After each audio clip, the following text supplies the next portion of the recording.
हुजूर सैयद आलम सल्लल्लाहु अलैहि वसल्लम बैठे थे तो हुजूर ने फरमाया शराब, ये नशा, ये बुराइयों की माँ है। और फिर हुजूर ने एक मिसाल बयान फरमाई।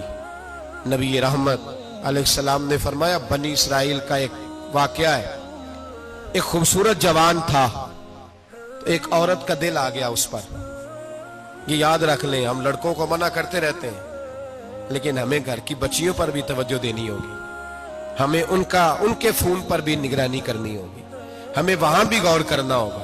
इसलिए कि अगर कोई बच्ची गुंजाइश ना दे तो मेरा ख्याल है कि लड़का जुर्रत करने की ताकत नहीं रखता।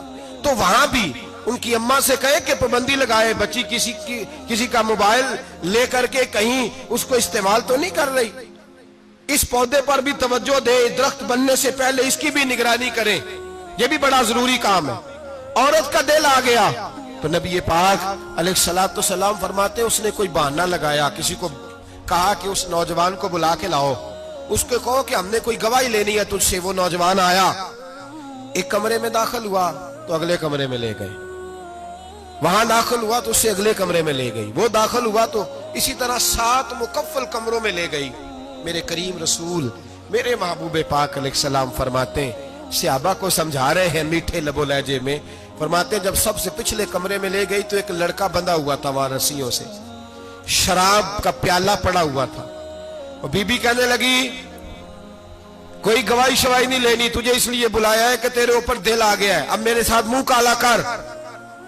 तो वो जवान कहने लगा, नहीं, मैंने अपने नफ्स को पाक रखा हुआ है, मेरी नजर भी पाक है, दिल भी पाक है, और उसकी बरकत यह है कि रब ने मेरी रूह को भी पाक रखा हुआ है, तो मैं ये हरकत नहीं कर सकता। पाक लोग पलीद कामों की जानिब तवज्जो नहीं करते, मैं ये हरकत नहीं कर सकता। इकबाल ने अपने बेटे को दुआ दी थी, उसने कहा था, हया बाकी नहीं है जमाने की आंख में, खुदा करे कि रहे तेरी जवानी बेदाग, खुदा करे कि रहे तेरी जवानी बेदाग। कहा मेरे साथ मुंह काला कर, उसने कहा मैं नहीं करता। कहने लगी, चल फिर इसको कत्ल कर, इसको मैंने बांधा हुआ। उसने कहा मैं कत्ल क्यों करूं, मेरी क्या दुश्मनी है। कहा फिर शराब पियो, कहा मैं शराब भी नहीं पीता। तो कहने लगी, अब तो मैंने तुझे अपने चुंगल में फांस लिया है, अब तू यहां से बच के जा नहीं सकता, और अगर तू बाहर जाएगा तो मैं शोर करूंगी, लोग जमा करूंगी, इसने मेरी इज्जत आबरू पे हाथ डाला है, तो तू बच तो नहीं सकता, एक काम तो करना पड़ेगा। महबूब फरमाते, उस नौजवान ने सोचा कि जिना भी बहुत बड़ा जुर्म है, कत्ल भी बहुत बड़ा गुनाह है, चलो अब मजबूरी है तो शराब पी लेता हूं। लेकिन वो समझा ना कि शराब तो बुनियाद है। उसने एक प्याला जो पिया, कहने लगा एक और दे दो, दूसरा पिया तो कहने लगा एक और दे दो। अब 3 प्याले 3 बोतलें शराब जो पी चुका तो खुमारी चढ़ गई। अब उस औरत के करीब जाने लगा कि मैं तेरे साथ जिना करूंगा। उसने कहा जब तक मैं करीब नहीं आने दूंगी जब तक तू इसे कत्ल न करे। उसने उसे कत्ल भी किया, जिना भी किया। तो महबूब फरमाने लगे, ये कत्ल और जिना जो हुआ है तो ये शराब की वजह से हुआ है।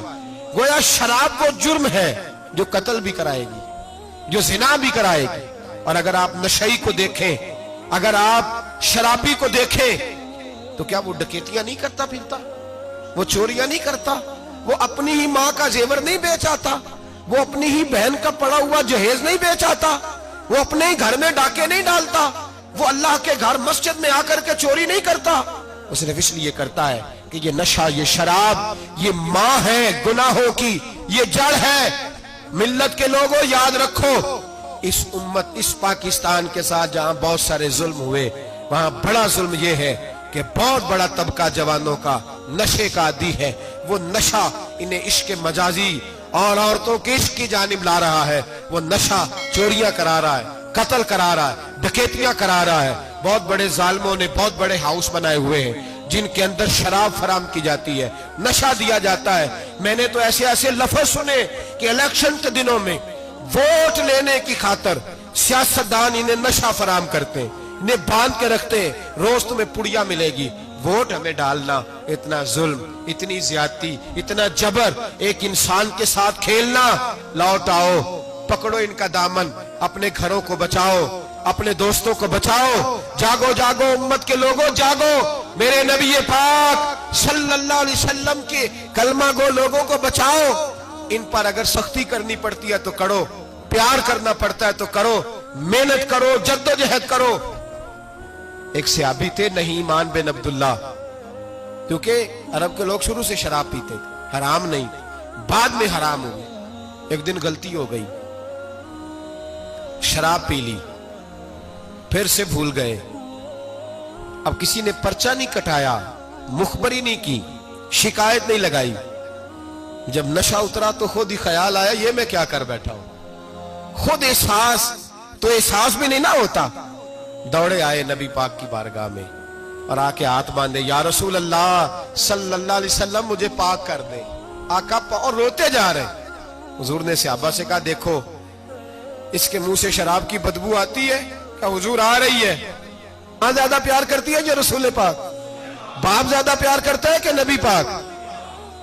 حضور بھی رحمت للعالمین ہے امت کے لیے، لیکن جب ثابت ہو گیا نا کہ شراب پی ہے تو پھر میرے محبوب نے فرمایا اب اس کی اصلاح ضروری ہے، حکم دیا۔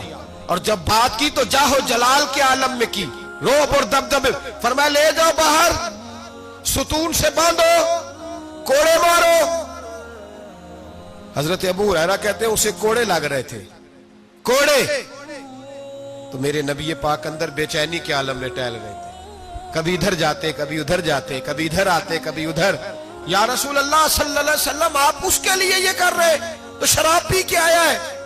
تو میرے حبیب نے فرمایا تو نے غلطی کرنا دیکھا ہے، احساس کرنا نہیں دیکھا؟ خود چل کے آنا، معافی مانگنا نہیں دیکھا؟